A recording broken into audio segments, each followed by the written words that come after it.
Hello and welcome to episode 23 of Down to the Core podcast.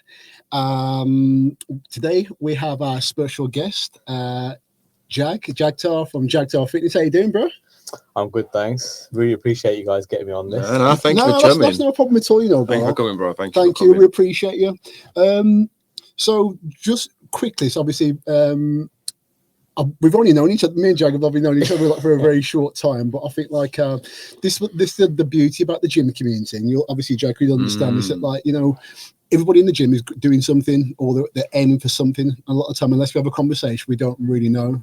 So I think was our first meeting when I could just see you just pressing all the weights in the gym, and I was like, how is this guy who's like a little bit shorter than me doing all that? So just like majorly impressive. And I'm like, I've got to talk to him.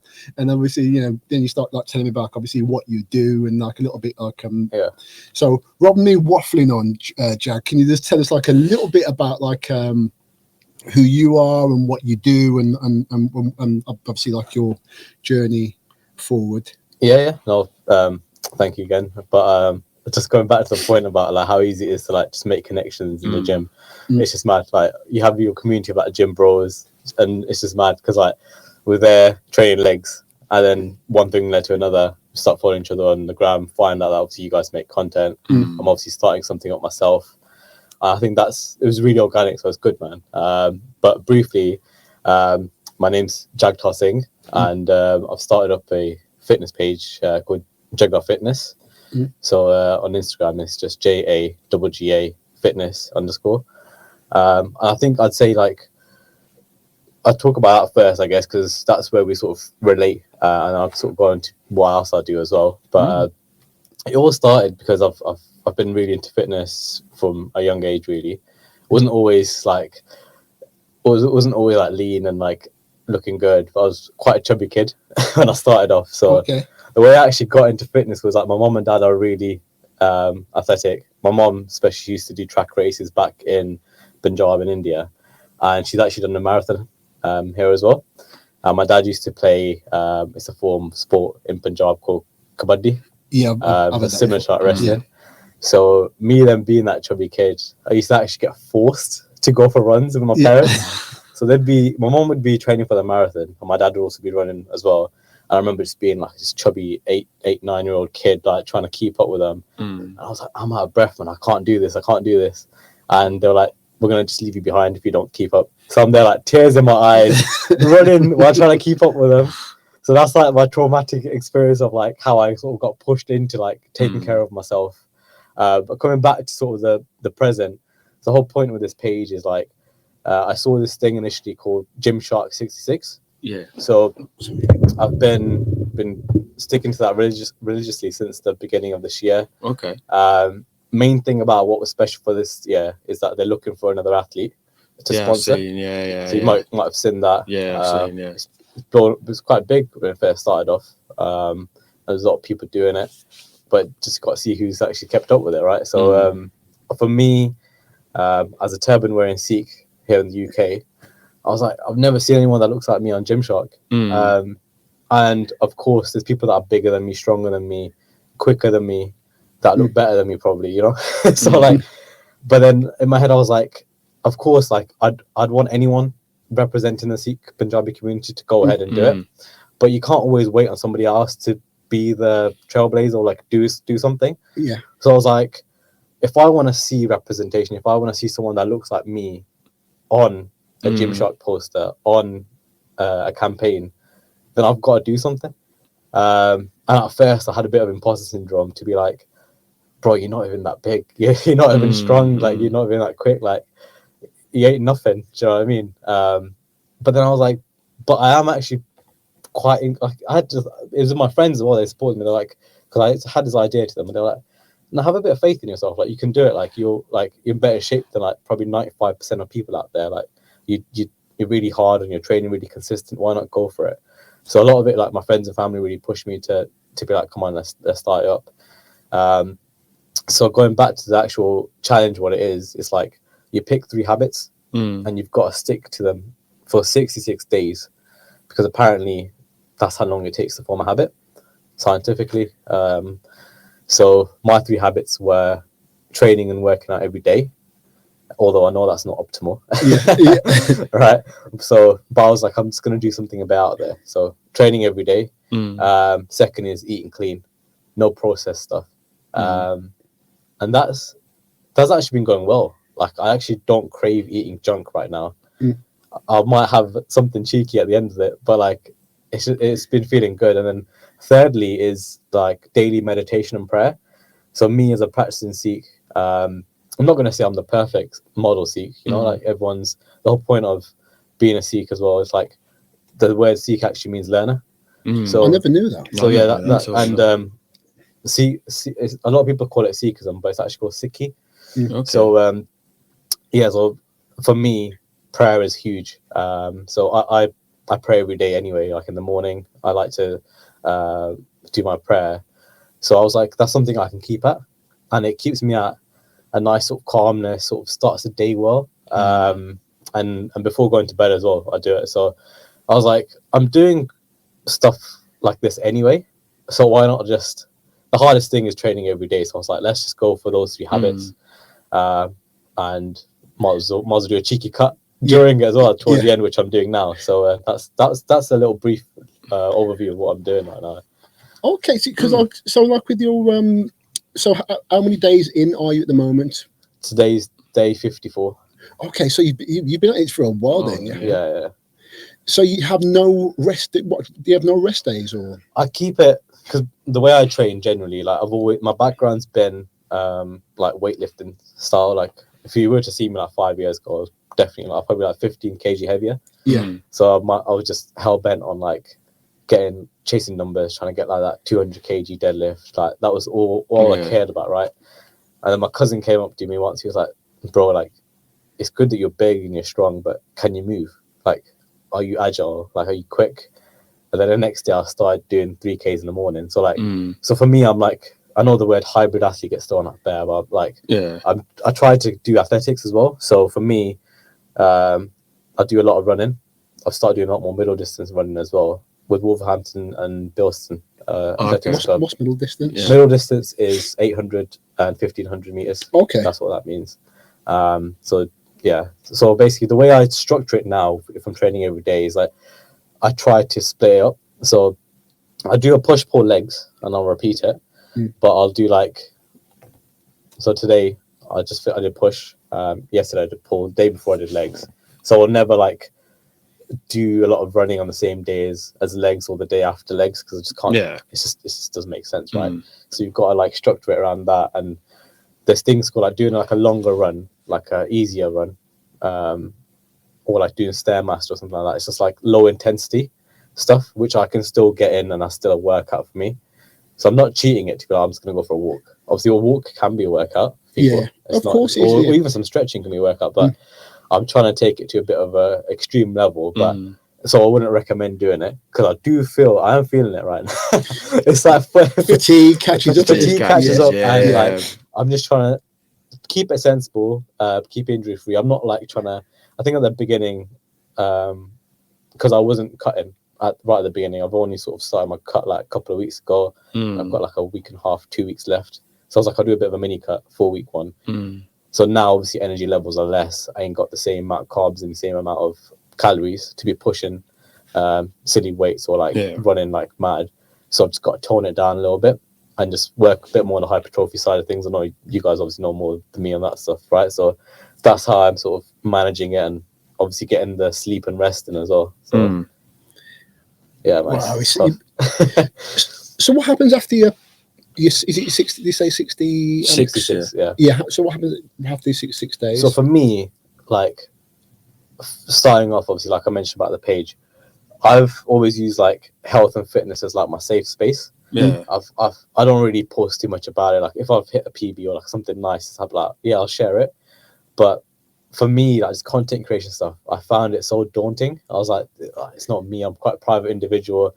So for me, I was like, let's use this 66. If I get it, if they do pick me as an athlete, you're sick. Yeah. Please do pick me. If they're watching, if you're watching, please do pick me. Yeah. But if they don't, like, it's still like a good way of me just practicing, putting content out there, and just not caring too much. I remember doing the first few days, and I was like, oh, does this look right?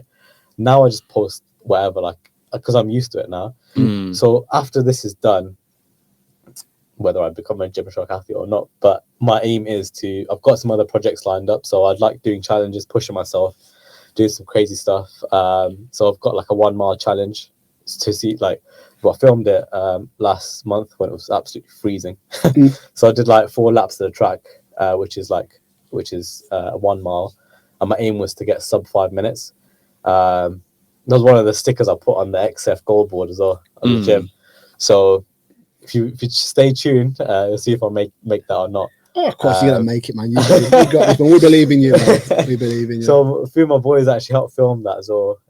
Shout out to Emotions and 2 Banes. So helped with like a drone footage of that. Yeah. And so that's something that's coming out soon. Like, it's also challenges. I've got a few other stuff which I want to address, obviously, with the Punjabi community as well, because a lot of this, we're often told like certain things are bad for you to eat, or like certain things aren't that good. So I'm trying to keep it relatable to the Punjabi community as well, to encourage them. So a lot of my content will be aimed at getting people that look like myself out there, like, let's work together, or like, let's encourage each other. Because looking back at it, myself included, we're very, I think, because of how hardworking our parents were to come here into this country and like make things work, we were focused on academics a lot. And I think my generation now is slowly starting to creep into the sense that we need to also push it outside of academics. Yeah. So it's more so like providing a bit of inspiration to people as well on that end. And then as I gain a bit more knowledge, aim is to go into the coaching side of things a bit more as well. I'm currently coaching for gents, and it's looking good for them, man. Like, really, really working hard at the moment. So we'll be sharing the results soon, hopefully. So I guess that's a bit more what's in the pipeline at the moment. Okay. But it's obviously things are just starting. Yeah. I'm look at stuff like this as well, like just general chat about the gym, even lifestyle, like men's mental health. I think it's really important. Yeah. So a range of stuff, you know. No, man, that's really good. Cool, man. Really cool, man. Really good. Interesting, man. You want to ask anything? Yeah. So obviously, you've said you're just starting this fitness journey. So what do you do? You mentioned like you're a solicitor by day. It was like when you said solicitor by day, I was like, "What? It's a superhero by night." It was like solicitor by day. It's like, "So what are you by night?" And it's like, "I was just trying to." So yeah. Can you talk? It's commercial solicitor. So can you just talk about that? What's that, and how can you relate that to fitness? Can you do that? Yeah, definitely, man. I think firstly, that's one hell of a journey itself, man. Yeah. Like, it goes back to obviously school. Always like found like I thought I was pretty smart as a kid, you know, like, and that's down to my parents also pushing me. Did well at school. Yeah. Went to university, studied law. Always knew like in sixth form, like I wanted to be a lawyer. Yeah. I was good at like history and English, that sort of thing, and like just generally was probably a bit argumentative. Yeah. That's always like a good skill. Well, the funny thing is like they call it argumentative, but like obviously when someone has got something in them, so I feel like from way back when there's like certain teachers who didn't know how to deal with somebody who was smart or somebody who just kind of knew, because like, you know, we all expect to go to school and learn stuff, but like when you go to school and you already know stuff, it's almost like, oh, he's trouble. He's a problem now, or he's argumentative. So no, I hear that, man. I think there's obviously been times in the past, maybe at school, I might have thought I was a bit too smart for my own liking, you know. Yeah. And I even actually bumped into one of my teachers. He was like, "Yeah, you always thought you were proper smart, but I'm glad it's worked out for you." Well, obviously, you didn't think, you just kind of knew, but obviously, you can't really say it. So it's almost like it's kind of bizarre that you're not allowed to say that you are good. Obviously, we never teach us to say that we're good at something. I think you should be able to. Obviously, you gotta have humility. Humility is key. Like, right? Oh yeah, of course, of course. That self confidence, you need that as well. Yeah, I didn't always have that either. Like, you know, but I think. Yeah, I went to uni and realised obviously there's people here that are like way smarter than me. Do you know what I mean? Like you find that out as well. But like going back to how in terms of my career, it's like that was quite difficult as well, because law is a very competitive industry. So you have to, once you've done your degree, you've got to do something called the LPC, which is a legal practice course. Yeah. So that's more about like, it's a bit more, as the name is, more practical. It's like what you actually do on a day to day. But that will cover certain modules like criminal, commercial. What else did we do off the top of my head? It's going back a few years. But there's like a whole range of modules, and you pick like electives, like different other modules. Like for example, I pick like corporate, commercial, like mergers, acquisitions, that sort of thing. So you pick what you want to do, like. And this is another thing, like people think that lawyers know every type of law. You don't. Because there's like environmental law, there's humanity law, there's like law. And see, because as you've said that now, I didn't, because I just thought a solicitor was a solicitor, or a lawyer was whatever. But like obviously now, when you say like commercial, what's the commercial? What does that mean? So like commercial, my day to day, it's more so like, so what I do is I help the company I work for. So what I do with them is like when we're contracting with clients or we've got certain agreements in place, it's about protecting their interests. So it's like whenever you, for example, you and me, if we contract on something or we have a certain business partnership going, you might have certain provisions like, hey, these are my sort of standard. This is how much risk I'm prepared to take. You know, and that's the whole point of the contract, is to be like, if something goes wrong, what happens, or how is this relationship supposed to work? So a lot of my day to day is reviewing contracts.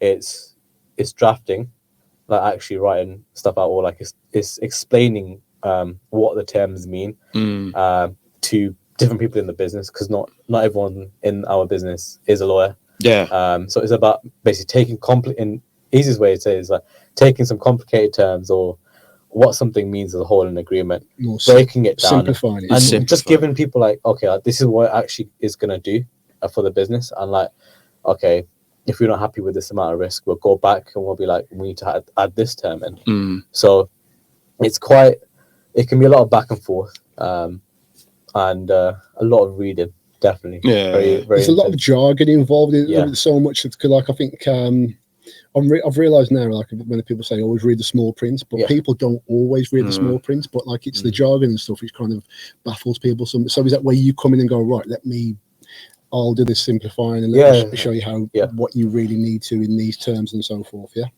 So that's like, I always feel like a good commercial solicitor is someone who can cut out the rubbish and just like make you understand what something means in the simplest way.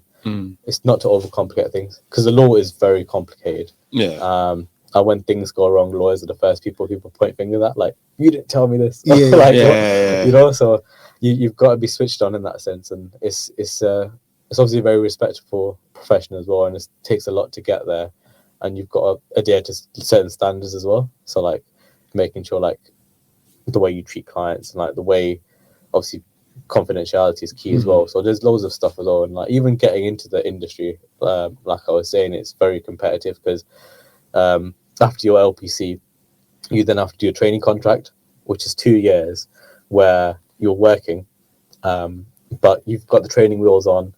You do 4 different areas of law, and it's like 6 months each, so you get like a bit of a experience in what you like, and then after that you pick something that you want to do for the rest. Well, it could be for the rest of your life, it could be a few years, and you might change after that, but it's the whole point of the training contract is that you get a bit of a flavor and you pick something, and getting that itself is hard, because you have to apply for 2 law firms or businesses that have like an in-house legal team. So you've got to like apply 2 law firms for them to even take you on.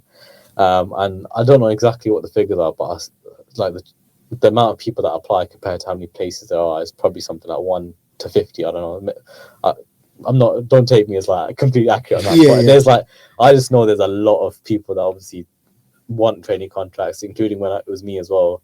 And the spaces were like so scarce, and it's like you've really got to show while you're passionate. You've got to like get like all this voluntary experience, and you might have to like work for free. I remember having to work for free during uni just to get experience at a law firm, and then being like, look, I'm passionate. And it sort of comes a time with the application, and once you get that, that's almost like a golden ticket. Yes, I can actually qualify now. There's other ways to qualify as well as a solicitor, by the way, but this is just how I did it. And then sorry. That's about. So I think that's so interesting you say that, because like there's lots if there's any like younger audience who ever listen to this, because like it's showing that like you have to do a lot of that kind of stuff before you get to where you need to get to. Yeah. Because like because someone will probably look and go, yeah, I want to do what his job he's doing, but not understand how much you have to do prior to get there. And also I'm guessing that like it's okay to have the qualification, but if you can't sell yourself as a person, or obviously within your personality as you are, or show that you're driven, because when you're saying there's like lots of like applicants, probably people with like the same as you may know more than you, but they may not be you as you are. I think that's something I learned later on as well, because I look back at my first sort of application, I look back and I'm like, what is this? What is this? What have you written down here, bro? But then you sort of, as you said, like you don't just become perfect straight away. It takes time. You got trial and error. You got to persevere, and then it's like academics is almost like a given in the legal profession. It's like everyone's you've got to be smart. You've got to get the grades, but it's about the extra stuff you do, what makes you stand out, like the softer skills.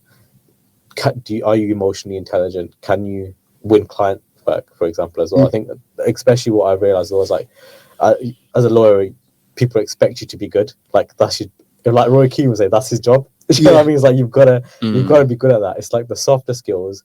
Once you've secured how good you are, like you're competent, it's about, does this guy actually want to do business with me? Does he or woman, for example, like do they actually get on with that person? Like, how is he like as an individual? What's the personality like? Have you got charisma? That all sort of helps as well.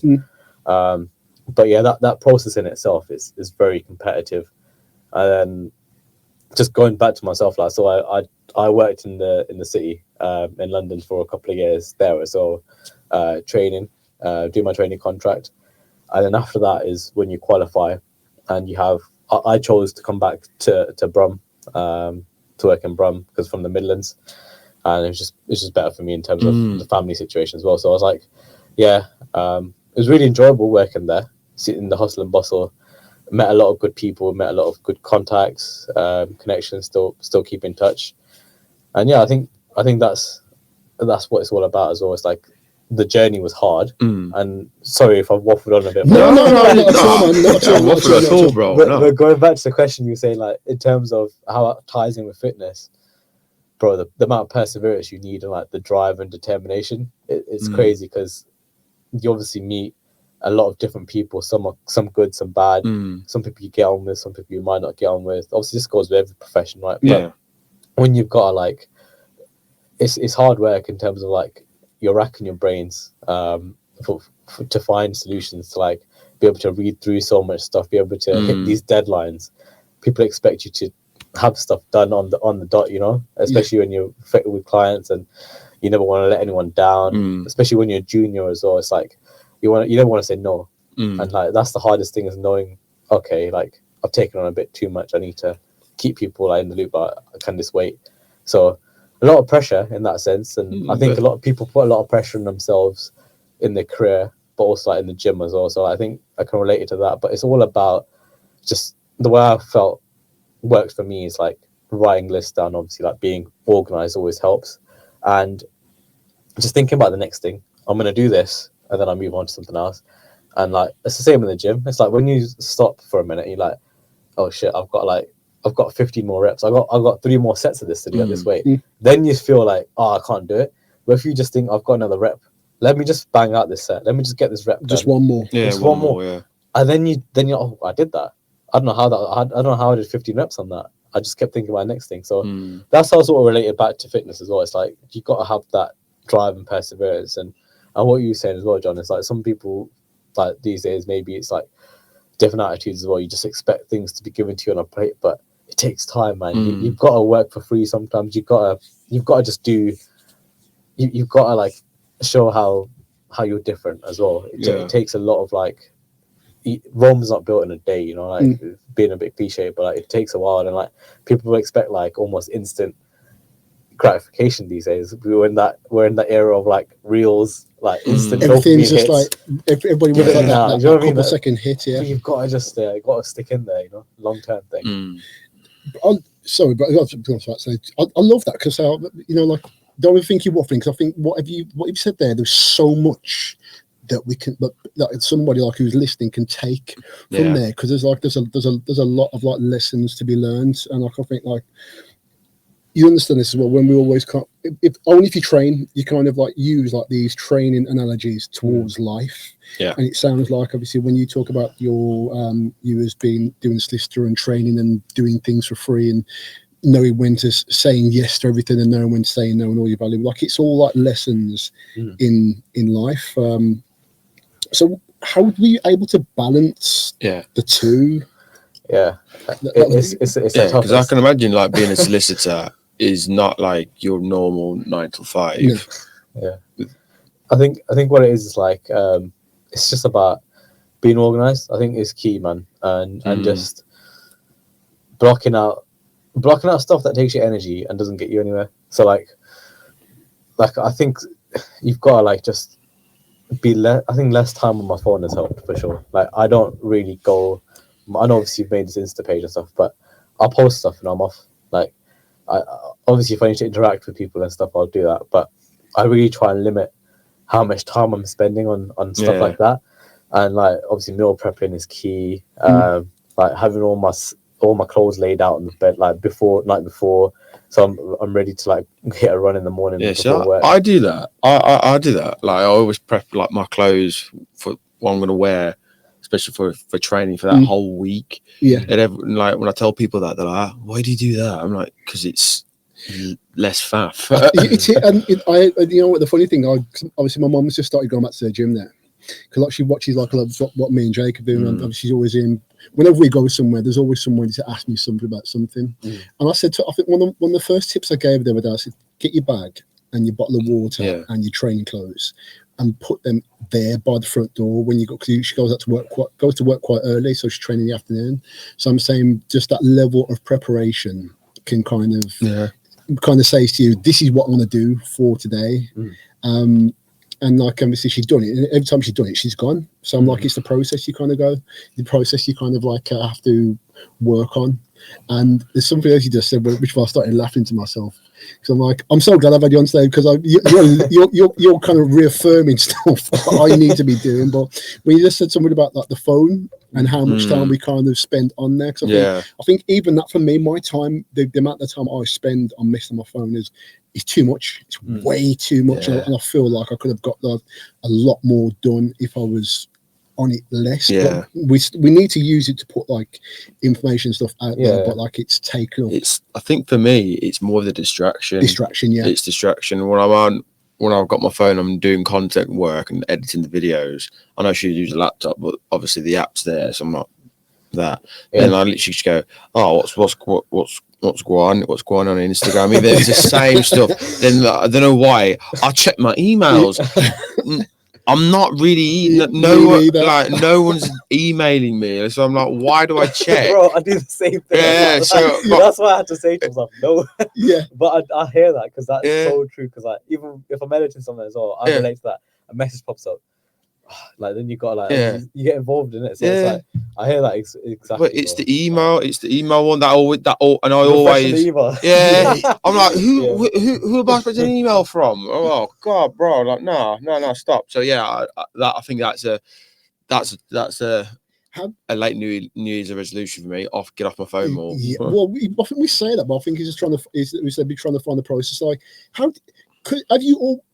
Is that something you've recently started doing, or is that something which you've kind of said to yourself, right, I need to fix this? Because that's an interesting conversation just about like the phone, because there's so many of us were so enticed into the phone. I'm using my phone now, but obviously got like some more questions and stuff. But like I think it's a bigger problem than anyone's really admitting sometimes, obviously with the distraction. I think because it's like so convenient. There's like everything you need is on there. I feel like if you didn't have your phone, you'd be like, oh, where's my phone? No, it's true. It's true. It's very true. So sorry to cut from, but like like the Tesla cars and stuff. That's basically an iPhone. It's an iPhone toy, iPhone car, and there's no key. It's on an app. And I can remember I was at JD Gyms, and obviously it's a QR scanner, QR. This guy comes in and he's like, knocks on the door. Have you got an iPhone charger for an iPhone 15? He's like, no, we don't. And he literally went, oh, damn. And I went, oh, you want to get out? He went, no, I drive a Tesla. and I just went, yeah, I literally went, yeah, you're screwed. And he was like, I know I am. Man. And so that's the worst thing to have. So yeah, I think we've put too much into phones. Yeah. It's an over reliance on them. Yeah. So yeah, is that going back to what you're saying before? Is that like how do you get there? So I think like teach me now, Master Jack. I'm not perfect, right, myself. I don't think anyone's meant to be perfect, but from what you're saying, it's like it's more so just like I'll try and I'll be on my phone, but like I might be on it when I'm doing Stairmaster.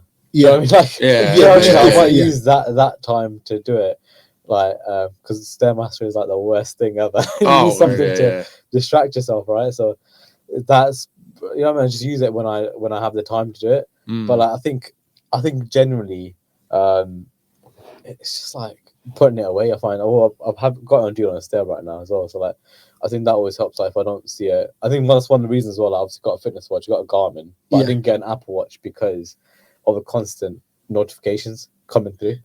So I was like, I just don't want something like that. I think it's almost like you've got that FOMO of like something you're missing out on something. So it's like that's why. And I think also like if you've got people at home or like you're out with someone, then it's harder to be distracted by your phone because you're actually engaging with other people. But I appreciate that's not always the case because you might be on your own for a long time of the day, and like so I think it's more so like the self-control bit. But I've got like this timer thing on Insta as well. It's like, or when you've hit a certain amount of minutes, it like just blocks off that. But then you can either press ignore. You're gonna see the people going, I'm gonna try it. Yeah, don't tell me to turn off. Because I've had a new phone. I put it on mine, and like I've given myself like half an hour. Okay. Yeah, give myself. It's ambitious, man. Yeah. It's super ambitious. Yeah. And I'm like, oh, this half an hour's gone in 3 minutes. My half an hour. For some reason, my half an hours disappear in what I say is 2 to 3 minutes. When realistically, this time just goes, and I'm like, I've only been here for a couple of minutes, and it's like, no, your time's up for the day. This might be something all three of us could be working on, like as a new app. How about like points for not using your phone for the day, or something like that, something monetary. There's a conversation for another day. Yeah, no, that's really good commitment. Yeah, all right. You've watched this, guys. Watch your space. Right. Like reading your bio as well, you mentioned like you took the gym more seriously after lockdowns of 2021. I think that's where most people will probably say that. But what was different about you that obviously you was like, nah, this year I'm going to make it more, take the gym seriously. So so I'll be honest, like I was saying, I was always into running. Yeah. And I was always into gym. But I think at uni, didn't really take it as seriously.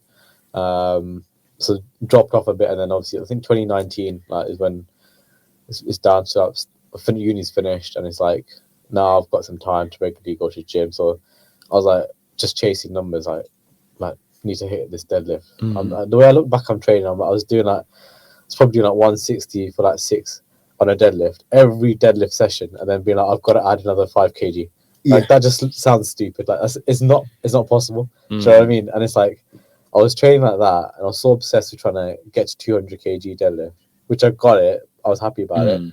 But then I was like, now what? But I'm like, I just didn't feel great. I was like, I'm really, really sort of stocky. I'm at 71 kg right now. I was like 85, 86 back then. So for my height as well, I'm not the tallest person.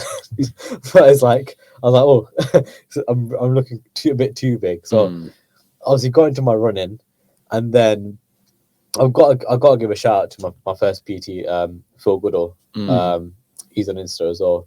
But he's the one who really sort of like one of my boys was training with him first, and then he was like, I recommend this guy. And I was like, cool. So I started training with him, and he helped me go through my first cut, a bulk, and then another cut. So that was from 2021 to 2022. So I trained with him for about 10 months. So I did like a cut, bulk, and a cut. Yeah. And I sort of felt like I cool and sort of know like I got an education through that. Yeah. And I was like, I'm probably the most annoying client as well because I ask so many questions. I'm like, why? That's a good client. No, that's the good client.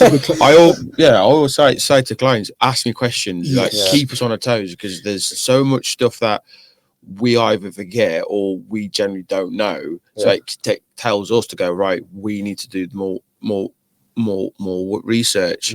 So like even with our clients and ask questions, sometimes I just go, I generally don't know. So for me, that's exciting to me. Yeah, if anybody's a good client will ask questions, because that means you get to learn about you along the way, and then we get to learn something new. So, and it's like that with every job, like especially if you go to like the hospital. Yeah. Oh, it's a bug. Okay, what caused it? What's the like? Ask them questions, like, and if they go, then they're not doing their job. Like they want, like, if anything, the more questions. It's like probably like solicitors when you've got clients asking you questions. If they didn't ask you a question, you'd be like, okay, well, what's going on? Well, probably sometimes not, really, because I think I think sometimes if no one's asking you questions and they're getting the result they want, like cool. But like it works both ways, to be fair. Like, it depends. I think I'm just quite somebody who's always like looking to gain more knowledge, like always trying to. For me, it's like I want to know the why behind it. Yeah. So if you're telling me to eat less of this food, why? Like, what does that do? What does this supplement do? What, like, I'm always, still to this day, I'm always someone, like, I do a lot of research into like supplements or like just food, nutrition, training methods. Like, I'm always doing my research, because if I'm putting stuff out there, or like that's my aim, is to get into some like level of coaching. It's like I've got to be knowledgeable. So for me, when I was going through that, and props to Phil as well, because he was like, I'm not somebody who wants you to have me long term. Do you know what I mean? Because I feel like that's a good coach. He was like, a good coach is someone who teaches you the way and you keep it. And I agree with that. I think in my opinion, coaching is something you've got to. If somebody wants a quick fix, explain to them. I can get you that, but it's not sustainable. It's not sustainable. Yeah. But if you want a long term fix, and I can help you, like with the training wheels on them, but I want you to sort of be able to ride the bike yourself. Yeah, that's something I think is a good coach. So I was like, for me, it's like teaching someone how to keep it sustainable long term is key. So for me, I was like, I want to learn all the methods, like everything that works for my body. Obviously, there's different things that work for different people, right? But so going back to what you were saying in terms of my fitness then, so I cut down and got absolutely shredded to like 8% body fat. I think I started off for like around 80. I think final weight was like 90. Sorry, final weight was like 68, 69 or something. That was the first time I'd ever done a cut in my life, because I was like, looking back, the fat kid at 8 years old, seeing that I've got a six pack. I don't even think like that'd be possible, man. Because like I was like, I'm gonna do it for that guy. So I was like, I'm getting slim. My whole point was I always want to be more athletic and be able to, like, because I'm into my running and stuff. I was like, let's work on that. But then I was so close to getting a six pack, because I got down to like 12%, 10%, and then I was like, why not let's just push it. Let's just see what happens. And then I went through the whole thing of like actually prepping for a photo, which is another thing in itself, when you've got to dehydrate yourself. And like a lot of people don't realize that as well. It's like you can only really look unreal for a very short time frame, like that window. And people don't realize that. It's like it's like the stuff you have to do, like not drinking for a whole day, like having sips of water, obviously manipulating the carbs and water. People don't realize that. They're like, oh, you must look like that year round. But so it's like that's obviously more bodybuilding on what like you guys know about. It is. The reason I'm not, because I can say like you just keep on throwing all these today, like you're on form today, but like exactly what me and Jake might say. I'll say to somebody when they'll say, John, what do you do when your competition? How do you get? I'm like, bro, this is just for a day. That's all. We'll do all this for a day. Hence why, like, now I won't even tell anybody. I'll try not to get into conversations about what I did to get the last bits, because they'll just think they'll say, oh, what's this, and how do you do this? They'll say, I'll cut this out, and someone will go, oh, cut out water, cut out this. I'm like, but like, about all the other bits what we've done like the 3 or 4 months beforehand, the bits where we were really big, this one was fluffy, then we had to kind of only eat this and drink this and do this, and then get to that point. Yeah, it's unreal. Like, obviously, like you got like crazy amount of experience in that, and you know exactly what it takes, man. But me doing that the first time, I was like, oh, this is mad. Like, do you know what I mean? Yeah. And it's obviously not something that everyone should do, because it's like not healthy long term, right? No. So like doing that felt good, man, and I obviously got that transformation pick in. Like, I was like, yeah, I feel good. Yeah. And then I was like, okay, I've done the cut.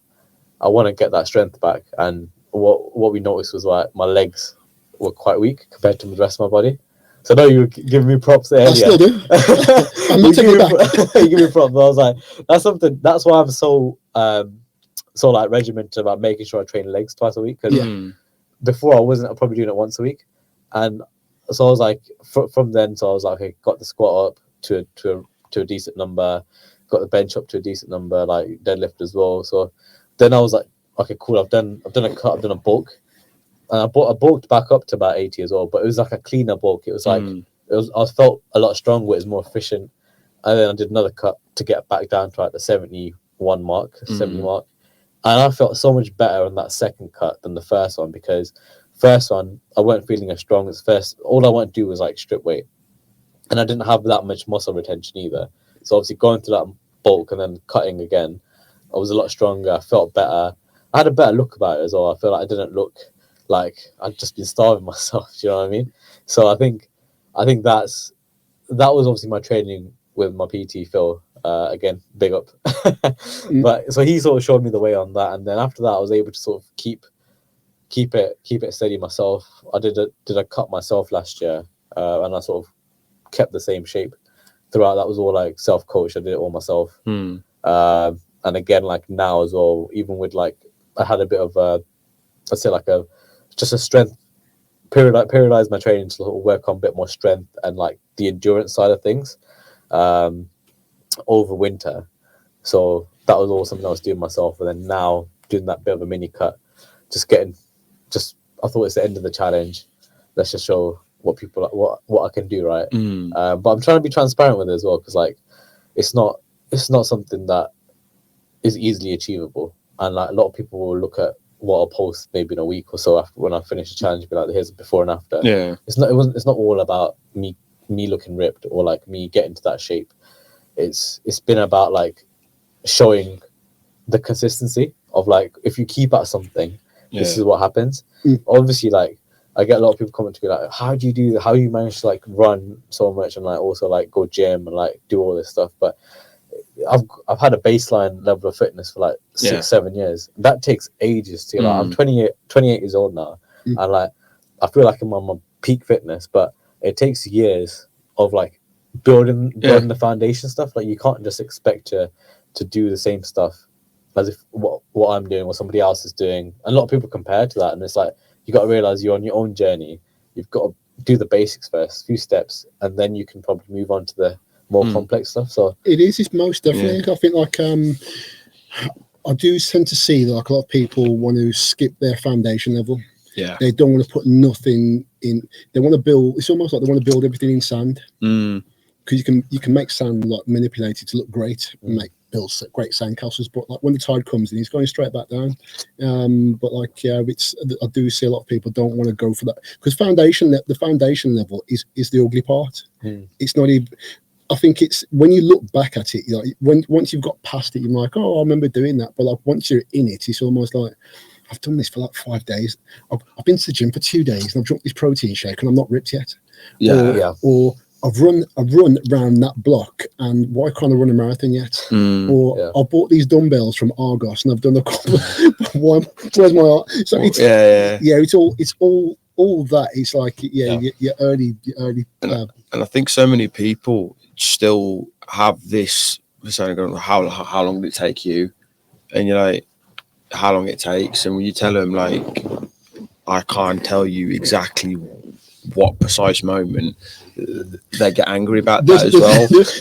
There's no time. There's no time, and they go, yo, how? Like, and sometimes because you just do the reps in, you don't know until like, you actually start looking. Go, how long did it took you to get a big chest like that? I'm like, bro, I don't know. I've just been doing chest for like donkeys, and then like legs, like obviously, like they go, how long it take you to grow your legs like that? I'm like, well, first of all, my mum and dad have got big legs anyway, so I've took genetics from that.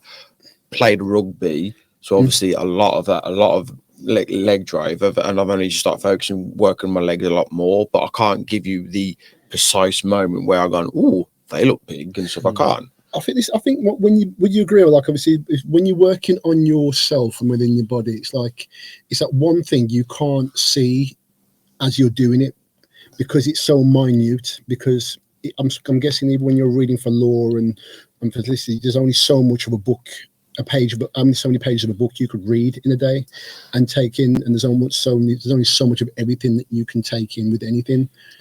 I think that's key to understand, because it's like you've got to build a plan, right? And things don't happen overnight, like you say. So I think when it comes to, obviously, you mentioned, like, in terms of career, like day job, right? In terms of law, like, yeah, you've got to be real with yourself and be like, okay, how much can I actually process and do? And that's one thing. But with your body, it's your body's amazing, isn't it? It's really adaptable, which is fantastic. But it also takes a bit of time, like, for certain process to kick in place. For example, even like now, when I did this cut, in my head I was like, it's been about a few days. I'm definitely in a deficit, but weight's not really gone down. But then I realized that obviously, like, as water retention, that could be hormone levels as well. It's like such an array. It's like the amount of volume of food you've eaten last night as well. How much fiber is still in that system? Yeah, like, weight's not the best way of seeing that. And then I think the day after, it's gone down. Or like, but it's more so like, I look different anyway. When you start taking the progress pictures and you realize, but again, it's like, it takes a bit of time for your body to hit into that fat burning mode or to hit that anabolic mode. Like, you know what I mean? It does take a bit of triggers for that. And I think even for like a couple of people I was coaching as well recently now, I think one of them was a bit frustrated with, like, bro, I'm not seeing these results. We know this. Yeah. And I'm like, I hear that, and I'm here for you. Like, we'll get through it. Just be patient, but trust the process, because it's taken you months to put this size on. It's probably years. Years. Yeah, like it's taken these habits I've built through time for you to get to how you're looking now, and it's just going to take a little bit longer than a month or a few months for you to get it back down. And I was like, I'd rather give you something sustainable rather than like, cut your carbs ASAP, and then you lose water weight, and then you haven't really hit ketosis, and then you can't really lift anything either, and you feel shit. So it's like, is it you'd rather just have that slow and steady approach, and like, a lot of people do miss that out, right? Yeah. And they don't see the hard work like you guys have done behind the scenes, like the years of training, the times you've gone to the gym where it's like, I can't be bothered, somebody else would have left it. Or even when you've had a shit session, like it does all count, you know. And even the recovery part, I know I'm probably not doing as much of it right now as I should be because of the challenge, but that's the key thing. Like, you're not going to grow if you don't recover.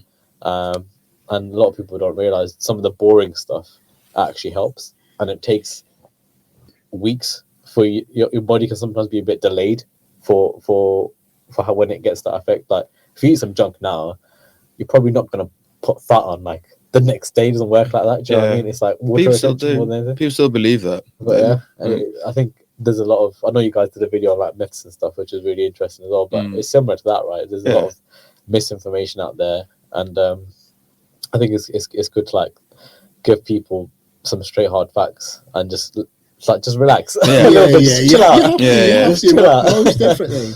You know what? Obviously, another thing I was going to ask you about, because you know, he's talking about like cultural representation within fitness and whatever not. Because like I'm glad that you've come, because obviously I've spoken on other people. So it's almost like I've spoken on other people, probably like yourself, behalf of somebody who's from a Sikh or Muslim background many times before, where sometimes like I'll see someone, he'll go, "Oh, John, how come I can't get like that, or I'm struggling to get like this," and sometimes I'm explaining. You could tell me whether I've said this right or wrong there, but I'm saying that like a lot of time, from whether you're from a Sikh or Muslim or a Hindu background, it's based around family. You know, like when you sit down and eat together, and it's your traditional foods. And it's just like sometimes even with Jamaican families, a lot of our traditional foods isn't going to be the greatest to get us where we want to, weight wise, or the way that we look and all that kind of thing. Is that something that you've had to kind of struggle with or deal with or adapt as you've been coming up? I think, you know what, like, I think that firstly it's a great question. I think, and it's a great topic of discussion, because there's a lot of stuff out there, and certain people love to group certain foods like in a certain way. This is bad for you, this ain't good for you. But I'd say, like, in terms of if we're speaking about the Punjabi diet, so just to break it down even more, like, Punjab is a region split in between India and Pakistan. So Punjab means the land of the 5 rivers. So like, before, obviously India used to be one country, right, and then it got partitioned after the British left. So Punjab is that area. That's where Punjabi people come from. So you could be Sikh and be Punjabi, you could be Muslim, Hindu, Christian. There's like a very multicultural, but generally, like, when, like, in the UK, a lot of the Punjabi diaspora, they are like Sikh, because they come from that area. A lot of have emigrated here. So in terms of that, the food there, I think historically we've had a lot of wrestlers, a lot of even sportsmen as well. Some a sportsman I look up to quite a lot is called Milkha Singh, and not a lot of people know about him, but he is actually a 400-meter runner. Back in the 50s and 60s, represented India, even at the Olympics as well. And I think his fastest time was like maybe 45 seconds, maybe even quicker than that. So he's ahead of his time at that point. It shows that there's a lot of potential. Even like kabaddi, for example, I mentioned is our sport, and that's very, like, intense, very like it's focused a lot on wrestling as well. Like, and the Sikh people, for example, the Sikh faith has always tried to incorporate, like, being spiritual, but also being a soldier. So, like, this saint soldier aspect is key to the Sikh faith. And so we've always been encouraged to, like, be fit, be ready. Do you know what I mean? So I'd say, like, in terms of the actual foods, they're obviously quite high in carbs, for example, and there's, like, a lot of emphasis on carbs in the Punjabi diet. So you have your roti, which is chapatis. So that is obviously a base. And you have your dals, which are like different lentils and stuff like that. Obviously, there's a certain amount of protein in them, but you have to have so much for that to be the case. So again, very carb heavy. You have paneer as well, which is like cheese. So obviously it's quite high in dairy. Like, when I visited Punjab, actually I went back a couple of years ago. A lot of the stuff in day to day is like, you have your roti, you have your paneer, you have your milk. It's like the standard stuff, like, you know, obviously it's very fresh and it's raw and it's organic, very rich food, right?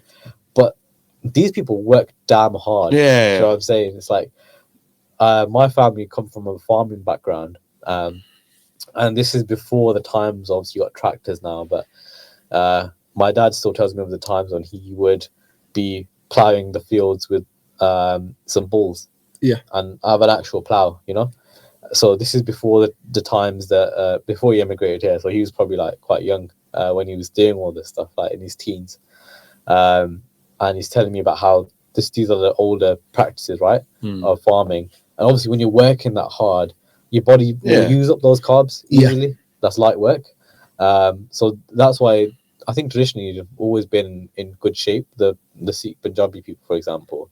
But I think obviously now moving over here, where a lot of emphasis was on work, you got to work, and that work ethic is amazing, and that's been ingrained in me. And props to my parents and my grandparents and all the other generations that have held it down to. And I think obviously when people think of a Sikh Punjabi person, you everyone sort of knows that these guys work hard, so it's built up that reputation. But when it comes to academics and obviously desk jobs now, such as what most of us do right now, a lot of us traditional jobs, maybe lawyers, accountants, dentists, that sort of thing, you might think of. And then when you're having so many carbs and you're not using them, it just adds to that level of fat you're having. Like, your body will just store it as excess fat. And I think it depends on how you actually prepare the food as well. Because like at home, we don't use a lot of oil. Obviously, you got a ghee, right? Yeah. That's really good for you. If you obviously have certain amounts, and obviously if you have too much, it can lead to heart disease and like cholesterol, diabetes. But that's just when you have excess of anything. Really, obviously, you need to like drinking has historically been a bit of a cultural thing in Punjabi society, which is unfortunate. But I think a lot more people now realize the effects of that and have toned it down. Obviously, like, yeah, I think there's a few issues there. But the traditional, if you actually have look at the traditional diet, for example, and what's in there, it's very rich in nuts. It's very rich in wholemeal foods as well. I actually brought something in for you guys, if you want to try. Yeah, this is a good time. You know what? Yeah, this listeners, it's always a good time for me to try something. Try some food. Yeah. Yeah. So. Yeah. So what have you brought? Yeah, actually, I'll show you guys first. All right, cool. Yeah. I thought it'd be a good segue for this, right? This is the first down to the core food tasting. Here you go. We might do a new channel now, food tasters. There you go. Here you go. I've wrapped them up in foil. Okay, nice one. Cheers. They do just be careful because it might sort of crumble a little bit. Right. So what are these? This is called a pinni. Okay. Pinni with a P. Pinni. Pinni. Yeah. Okay. Yeah. So basically, these are like a lot of people have started marketing these. Like I've seen other stuff like protein balls. Yeah. And what this is like this is homemade. The mom made it. I'll just show it to the camera. So, it does remind me of one of those protein balls you get from exactly. Yeah, so what I'm saying is like the people have clocked onto this stuff now. Yeah, but we've had this stuff for years. Donkeys in it, like that. For years, bro. So with this, feel free to dig in. So what's in there? So what you've got in here is almonds, cashews.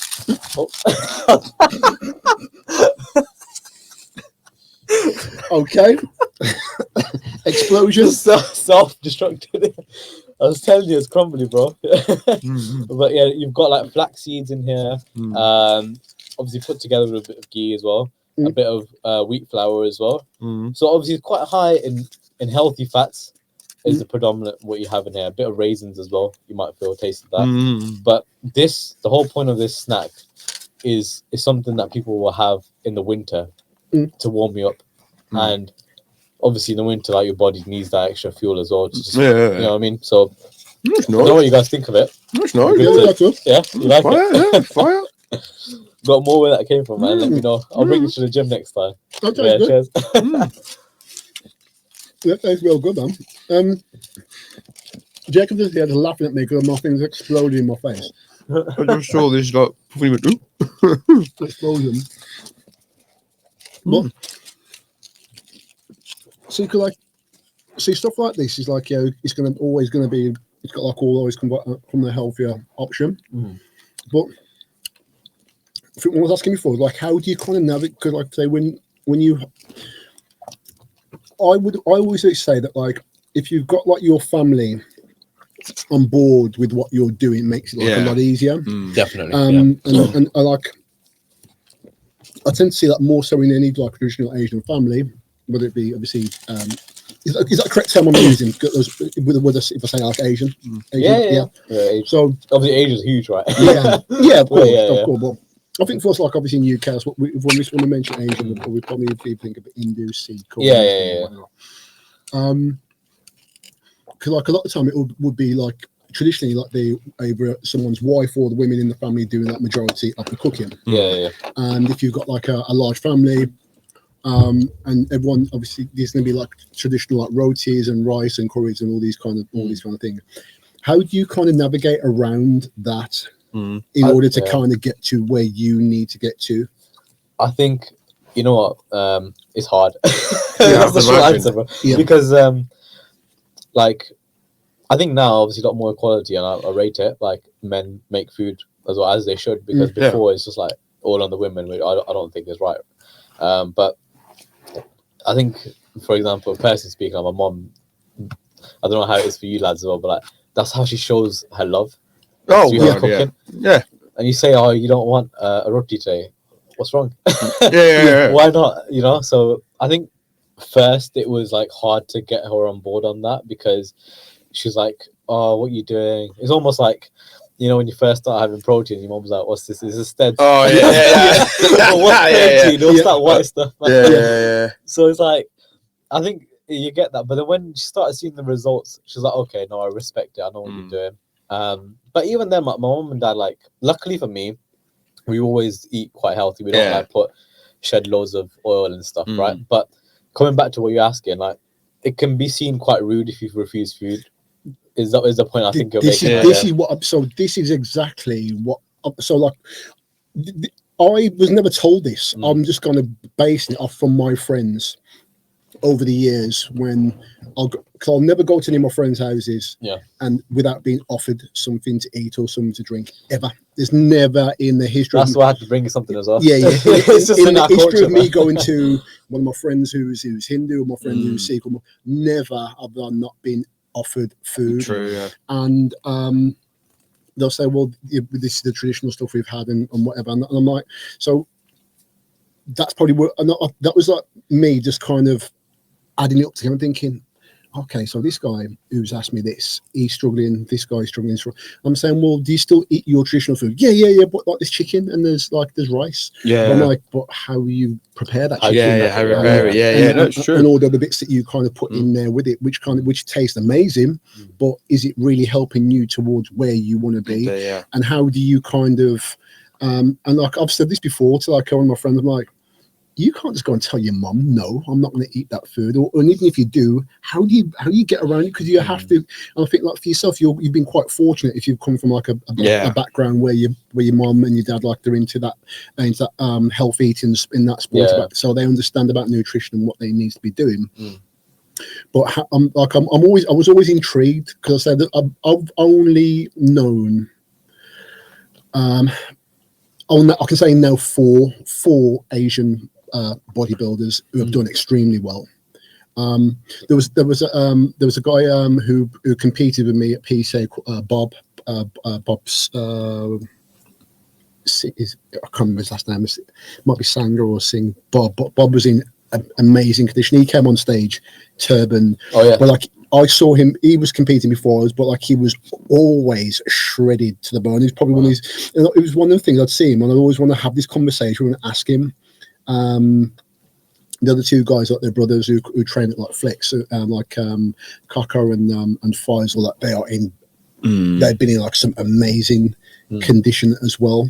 But I was always intrigued to know, like, obviously how you obviously navigate through with it and respect to them, like especially because they're on levels. I mean, they're on top levels. And it's obviously that's something you gotta ask them on how they managed to do that and be on stage, because that's nuts. But like, so ratings to them. But I think for me, like, I get what you're saying. I think obviously it can come across quite rude, and I think I've experienced that as well. If I've gone somewhere else, like if I've met family or friends, and it's like, oh, come on, man, just have this. Like, what's wrong with you? Like, and you've got to just.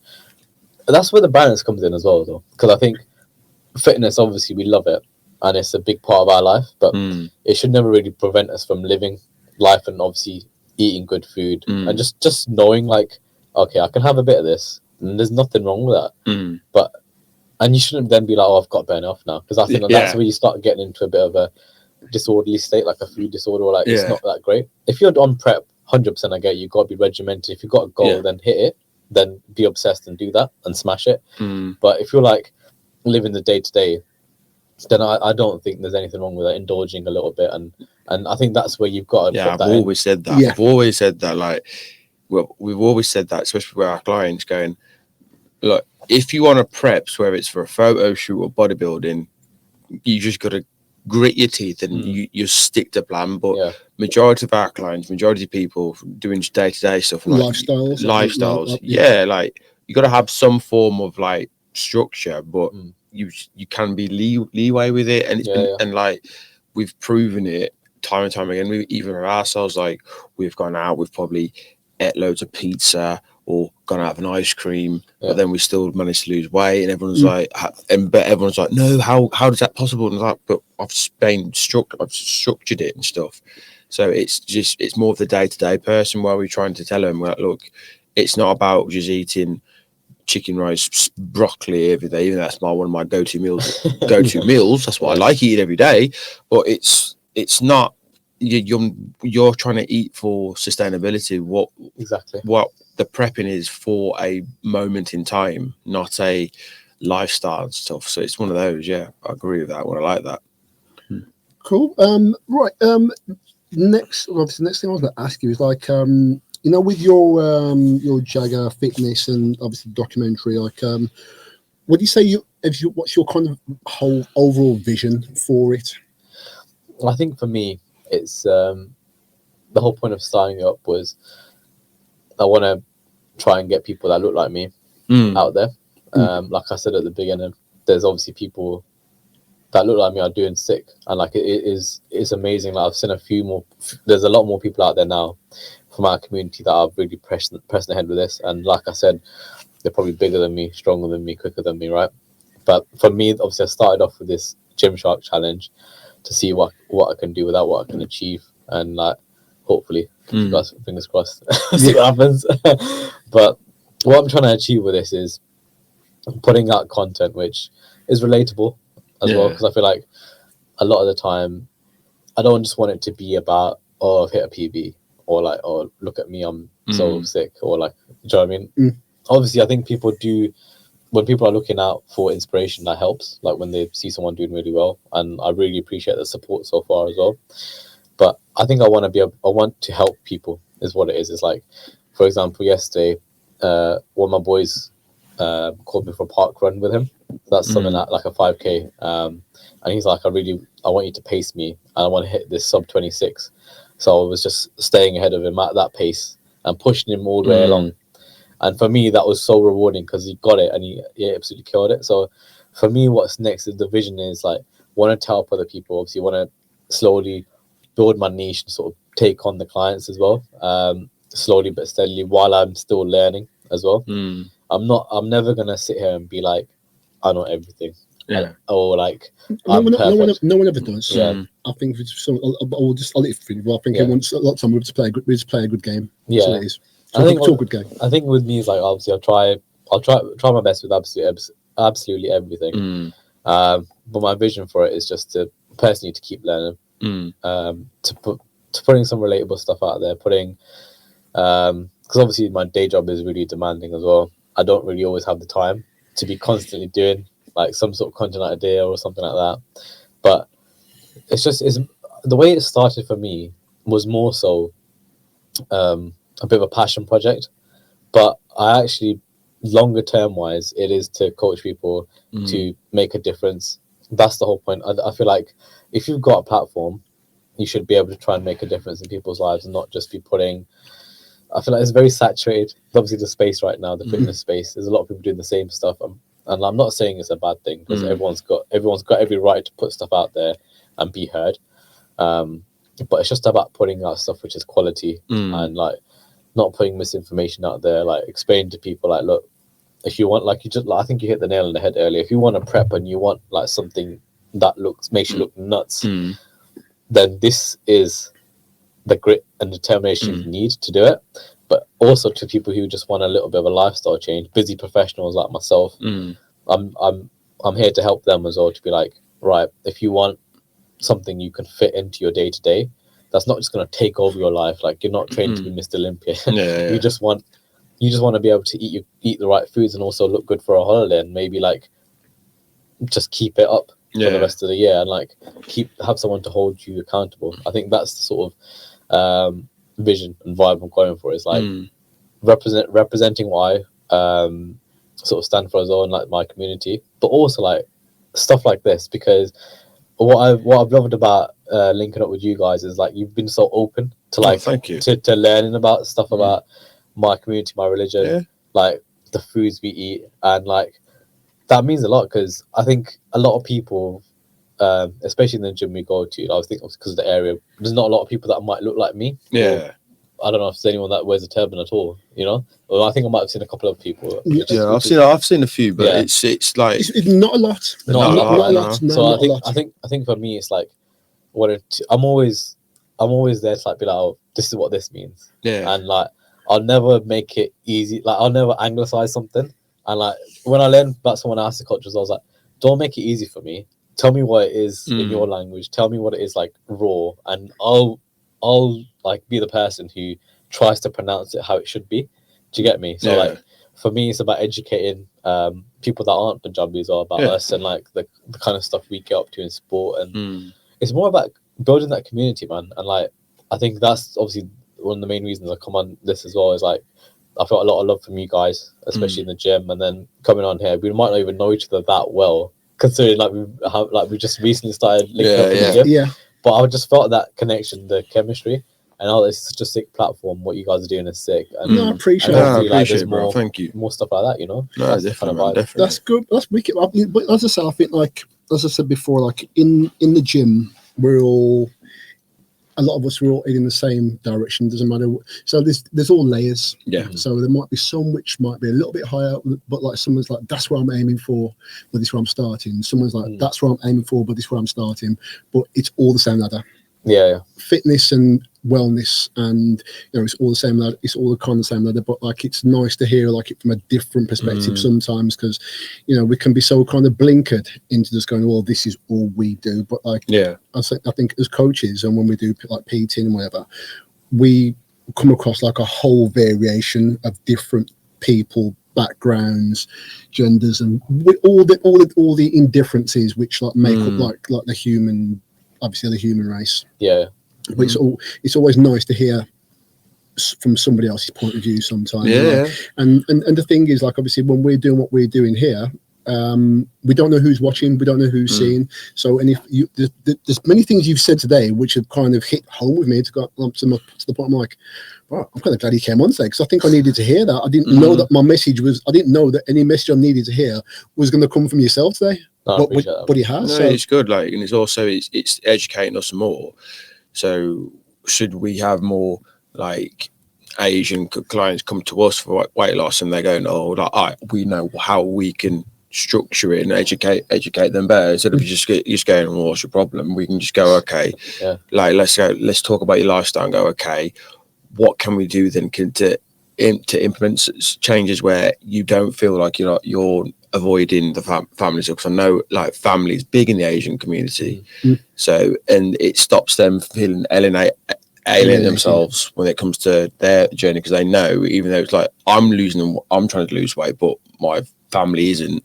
So it's just trying to just make it feel, like I said, compatible for them. So it's go, all right, I'm still doing that, but I'm losing weight, but I'm still in part of the community with my family. So that's the best bit.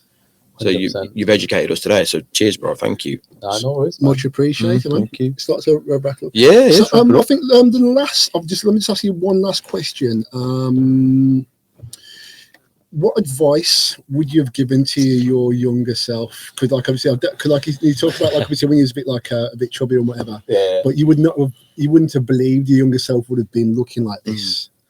If you could go back in time and give your younger self just that big a chat to.